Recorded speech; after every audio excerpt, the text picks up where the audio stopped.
Welcome, we at the SJC Boxing in Fort Myers, and we are with the president and the vice president of the Florida Boxing Hall of Fame, Steve Gaynor and Robert Alexander. Hey, congratulations on a 36 year, man. It was great here today, man. A lot of food, the best hamburgers, we had cake, we had it all, movies. I mean, you get it all in one place, you can't beat that, man. Steven, asking you first, 36 years, man. What has it been these 36 years? Well, you know, it's been great, a lot of great memories. We started 36 years ago, actually tomorrow is the actual date, 23rd of March. And that was 1989 when we came here. And Bob started right in the beginning with us and all the shows we promoted. We've been close all these years. And we had a 20-year head start. We started the gym actually in Cincinnati, Ohio. Ironically, on the same date, March 23rd, 1969, we began there. And then we moved here March 23rd, 1989. So it's 36 years in Fort Myers, 56 altogether. And I recently found out that is the oldest continuously open boxing gym in history in the world, right here. So we're happy about that. So you know that's right. So you know that. Rob, what about you, man? I mean, is it this time has gone too fast or so surreal or what, man? What experience do you, man? It's unbelievable how fast it's gone. I mean, I was starting out in 1989 is when I started my ring announcing career, and Steve was right there. He gave me an opportunity to learn and to grow. I worked all of his shows in Southwest Florida here, and it's just been invaluable.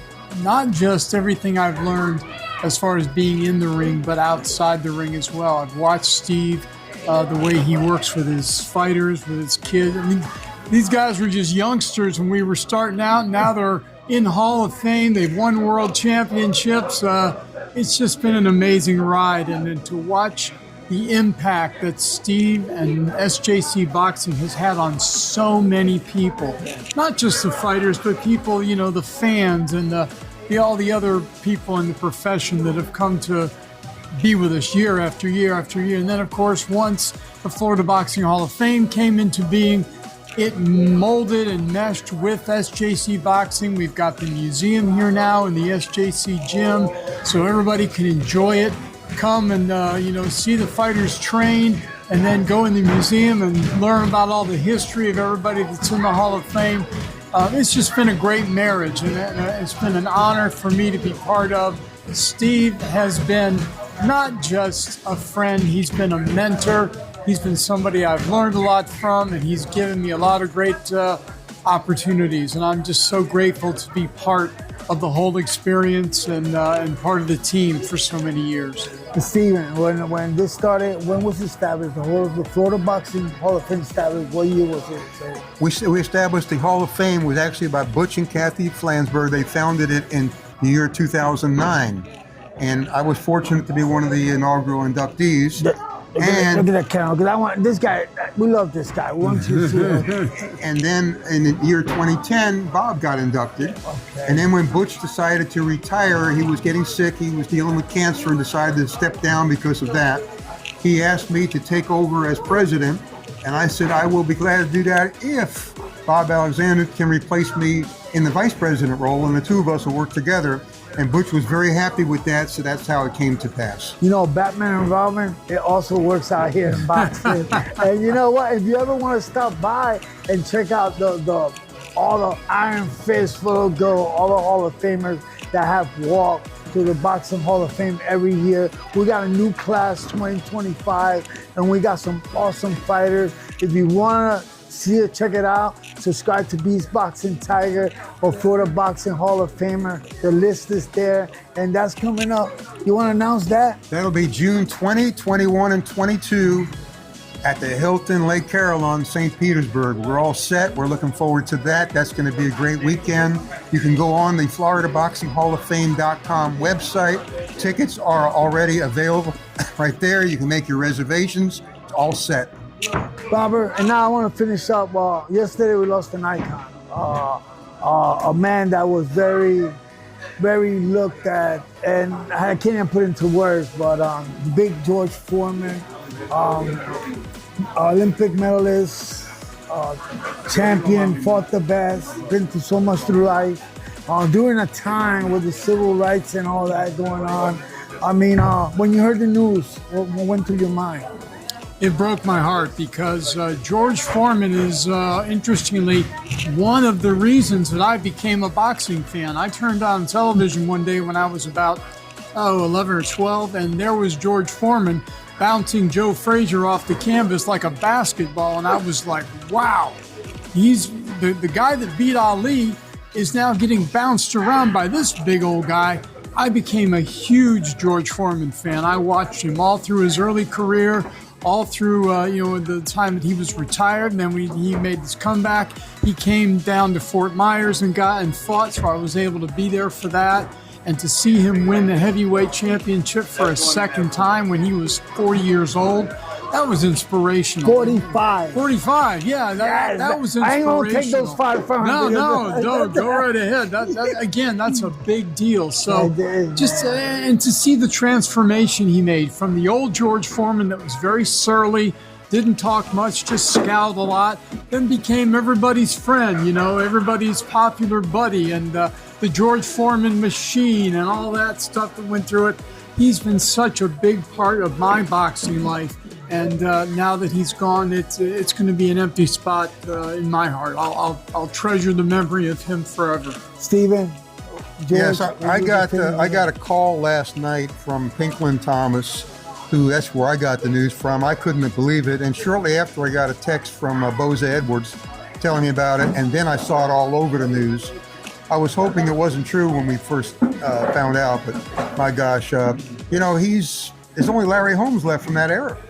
You go back and look, Muhammad Ali, Ron Lyle, Ernie Shavers, Ken Norton, Jerry Quarry. All the greats are gone except for Larry Holmes now. When I think about Foreman, when I think about Foreman, there was, they talked about when Oscar de la Hoya, the Golden Boy, was in his time. Mayweather, who was great, was his shadow because all the lights in the spotlight was on the Golden Boy.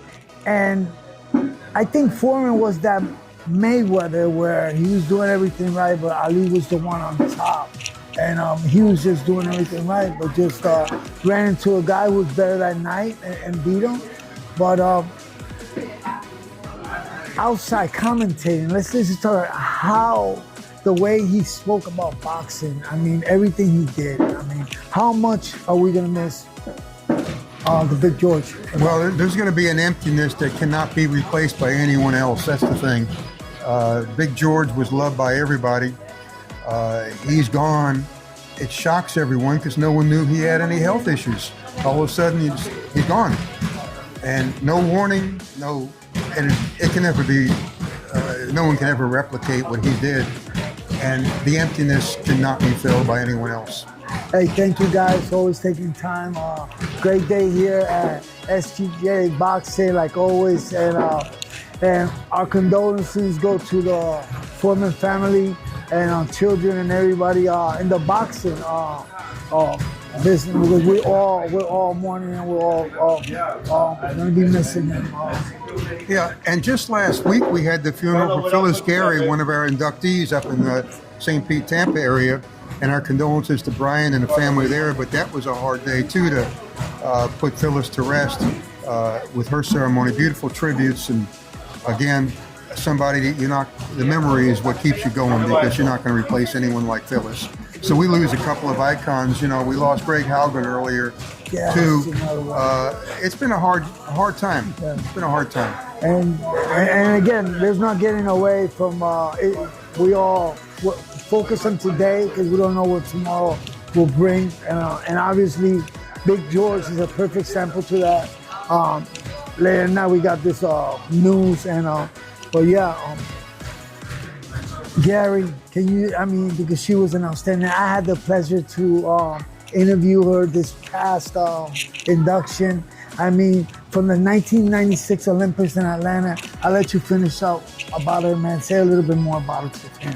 Well, Phyllis was just, she's really an icon because she was the timekeeper for the Florida Boxing Hall of Fame. and for the state of Florida for so many years. And she was a pro. You know, when I worked with her on television bouts, there's a very special relationship between the ring announcer and the timekeeper. To make it work, to make it, look professional on television, you have to work in synchronization. And I never had to worry about Phyllis Gary not being prepared or not paying attention. She and I were laser focused together, and that was just part of why I loved working with her. She was just so sweet. She was wonderful to be around, funny, chatty, just a delight. And there will be a big hole left by her passing. But fortunately for the rest of us that are still here, she's in the Hall of Fame, will always live in the Hall of Fame. And that's why I encourage anybody that loves boxing, come to the SJC Boxing Gym if you get a chance, anytime in Fort Myers. Come see the museum, learn about everybody. You can get a personal tour by the president, Steve Canton, and of course our Hall of Fame weekend every year in June. It's coming quick. You're going to be there. We can't wait to see you. And of course, so this guy's going to be there. But it's always a great time, and a lot of great former world champions will be there. So come celebrate with us. That's why, we have these moments like this where it's hard to deal with loss, but then we come together in June every year and we celebrate the people and the sport of boxing. So looking forward to that. Thank you guys so much. And our heroes are remembered, but legends live forever. And if you want to see that, like he said, Stephen Cannon will gladly open doors, and you can see the amazing, all the stuff that's here from the times from Alexis Arguello. You got robes, you got more gold and rings than Gerald's jewels. And you can take that. So hey, listen, we're leaving right now, man. Keep punching, and God bless. And we'll see you in June at the Florida Boxing Hall of Fame class of 2025 inductees.